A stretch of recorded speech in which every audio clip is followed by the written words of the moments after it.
Ladies and gentlemen, friends and open-minded people, wherever you live across the United States of America, Europe, and the world. This is David Duke, and this is a program today that I believe will be one of the most important and contain one of the most important statements that I've ever made politically, and a statement that comes about by a lot of reflection, a lot of thought, a lot of analysis. And I'm going to shock a number of people, and some of my own supporters maybe, by what I'm going to say here. But I'm going to explain why a little bit later. But I want to give you a direct statement of what I'm going to do that it's going to shock many, but it's going to do what I think we must do, European Americans and all people. It's kind of funny. Jews always say they're going to do what they want for Jews, and they want to do what's good for humanity. I'm going to say I'm going to do what's good for white people, Europeans, as well as all humanity. And I believe that Donald Trump today, by what he's making a bully pulpit for, Jewish extremism and Jewish mass murder, which is the war in Ukraine, which is done by the same people who did the Iraq war, the same people who did the what's going on in the genocide of Gaza, is a great damage to Europeans. So here's my statement. I endorse for President of the United States Green Party candidate Dr. Jill Stein. Although Dr. Stein and I obviously have our differences on important issues, she's the only candidate who speaks clearly against the war in the Middle East and the Ukraine war, which is a mass murder of hundreds of thousands of Ukrainians and many Russians, and a war that's damaging the very economic viability and possibility of the European middle class and the American middle class. This is a very, very important endorsement, in my opinion, because Jill Stein, among the major candidates who have any reach and support in this election, she's the only one brave enough to call out Israel's massacre of Palestinians in Gaza. The genocide that is going on right now, and the damage it's doing to the American people. If people and other peoples around the world, obviously the Middle East, what's going on against the Lebanese and the Iranians and the people in Yemen who are showing courage by trying to stop the genocide. The truth is the people of Yemen should be honored for enduring the bombings and so forth of Israel and America in an attempt to stop the mass murder of tens of thousands, if not hundreds of thousands, of men, women, and children in Gaza. If we work together to stop genocide, then there's a future for both ourselves and all of humanity. Donald Trump's full-throated subservience to Israel and to the Jewish lobby in the United States, and truly global, and Jewish supremacy on a global level that's causing these genocides and these wars, and this destruction of our economy, our morals, our society, the very essence of what we call Western civilization, is the greatest threat to us and the greatest threat to all mankind. That's my statement, and I have Dr. Patrick Slattery with me. Yeah. And he helped me formulate this. He's been a fantastic advisor and thinker about these things. Indeed, if people of different backgrounds can't work together to stop a genocide, really, then what hope is there? So I hope Dr. Stein takes this endorsement in the right vein.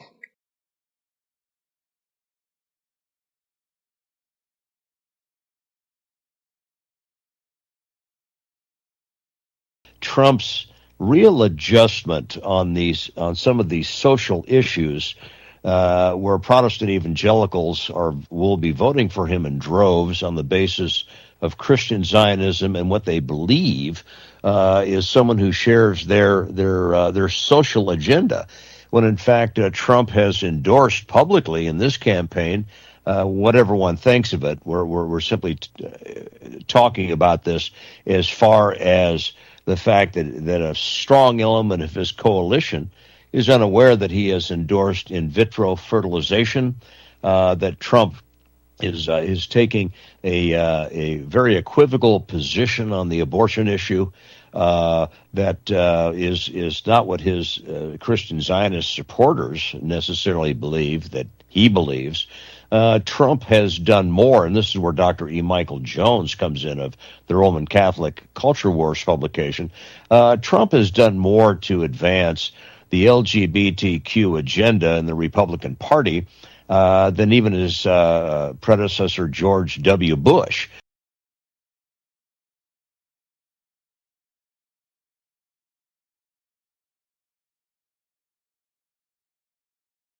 Here's what I think about Jill Stein rejecting Dr. Duke's endorsement. You don't get to reject an endorsement, okay? When you put yourself, he's not asking you to the prom, okay? He doesn't need your permission or your acceptance in order to endorse you or to vote for you. When you put yourself on the ballot, you don't get to pick and choose who's going to vote for you. Anybody gets to vote for you. But this is all very predictable. When 5 years ago, when Dr. Duke and I think we endorsed, at least for the Democrats, we said if you're a Democrat, you should vote for Tulsi Gabbard. We'd made some pro-Tulsi Gabbard statements, and she came out on Twitter, something like, "I don't need your kind of politics is reprehensible," or something stupid like that. And of course, I had about that same time, I had rebranded because Don Black was on hiatus, and I was doing the Stormfront show, and I rebranded it as a Morning Aloha Report and called myself Patrick Aloha and referred to white people as Aloha Americans.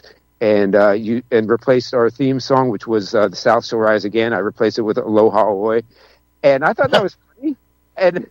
But Tulsi Gabbard really didn't appreciate it. Maybe she doesn't have much of a sense of humor. I don't know. She's still kind of hot, so I'll give her a little bit of credit. I'm not going to start talking about Tulsi now, though. But it was predictable. So that's not deterring myself or Dr. Duke. She is made herself into a vehicle for a protest against the Israeli genocide and World War III. And so we are going to use her as that vehicle. She's made herself that vehicle, and I appreciate that, and I give credit where credit's due, and we're going to support her.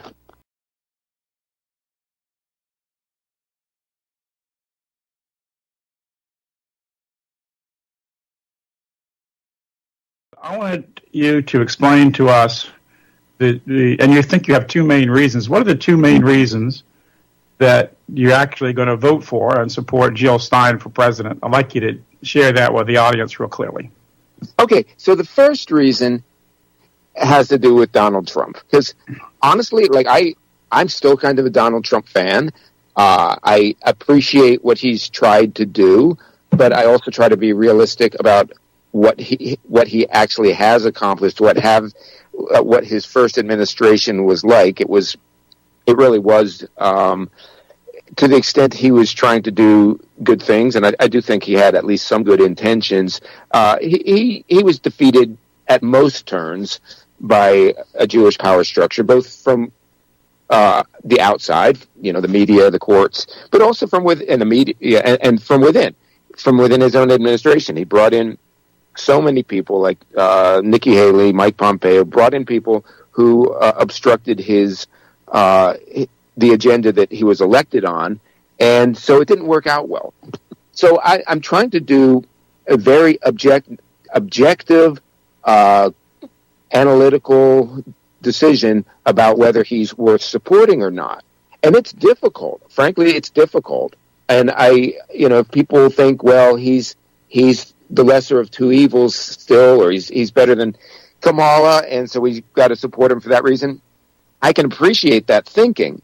But I've gotten to the point where I'm not sure. I'm not convinced that he's necessarily the lesser of two evils. I think it's pretty unknowable. That I can see lots of scenarios where, well, for instance, he is much more outspoken in support of Israeli genocide. And, he started out by saying, well, Netanyahu, well, he's got to finish the job. Now he's saying he's got to do what he wants to do. Well, what he wants to do is complete genocide and dragging us into a World War III against Iran. That's what he maybe wants. even against Russia. I mean, I Which we shared that Russia. RT article the other day where he's quoted in the Wall Street Journal as saying to Putin that if you go into Ukraine, this is something he wrote about. This is a recent article, and he said that he told Putin that he was going to put a bomb in the middle of Moscow. Right. So I mean, he's saying these things, and you could say, well, that's his rhetoric, and maybe it is his rhetoric. He was very belligerent in his rhetoric against North Korea, and then he made a very good attempt to try to have a peace treaty with him. I was happy with it. I wasn't happy with the method, but I was happy with him actually meeting three times with Kim Jong-un. I thought that was a good thing. But he has his insiders in his camp, in his administration, ran circles around him. He wasn't a match for the Jewish-dominated media or court system, and so when you look at a possible administration, as bad as I think Kamala is, she's a little bit more predictable. I think she'd probably be pretty similar to Joe Biden, which has been bad, but she's at least in her rhetoric less committed to Netanyahu and Israel. It's hard to. I'm not going to go on too much longer with this, but the bottom line is with Trump, it's hard to know, especially when you consider who he's likely to bring into his administration. So he's got a presidential transition team that's shaping up. This is from the Wikipedia page, Planned Presidential Transition of Donald Trump. Mm-hmm. And so it has two co-chairs. One is Linda McMahon, who is the wife of the World Wrestling Federation founder. And she's just an establishment Republican, and she's not really a heavyweight. The other co-chairs is Howard Lutnick, who's some billionaire Jewish businessman, and he is a mega Zionist. And to have him be the co-chair, and then of course Jared Kushner is back. He's going to have a very, very prominent role, if anything, more prominent than last time, and he was a complete disaster. Now, just in all honesty, they also list honorary co-chairs for this. Now, honorary means that they're not really the ones in charge, okay? And amongst the honorary co-chairs, you've got Robert F. Kennedy Jr. and Tulsi Gabbard. If Trump is elected, I'd be very happy to see them in roles in the administration.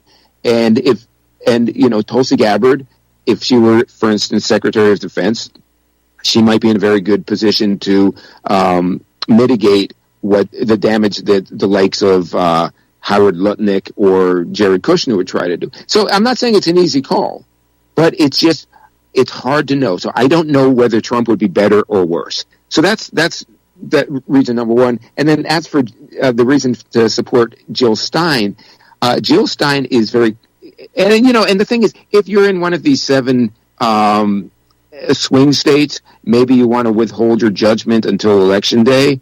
But if you're not in one of those 7 swing states, it does. And I also think Trump is probably going to win at this point. He seems pretty far ahead and far enough ahead in enough of these swing states that he's probably going to win. But if you could withhold judgment until Election Day if you're within these 7 states. But if you're not in those 7 states, your vote doesn't matter. So you might as well use it as a protest vote. And Jill Stein has offered herself as a protest against genocide in World War III. And I think that's pretty good. And what could be the practical implications of that? Well, a practical implication, if Trump does win and Jill Stein has gotten a significant amount of votes, you're going to have this massive rift within the Democratic Party, with one faction saying Jill Stein cost us the election, but the other faction saying support for Israel cost us this election. And I think that would be a very, very productive debate to have, within the Democratic Party or within society at large.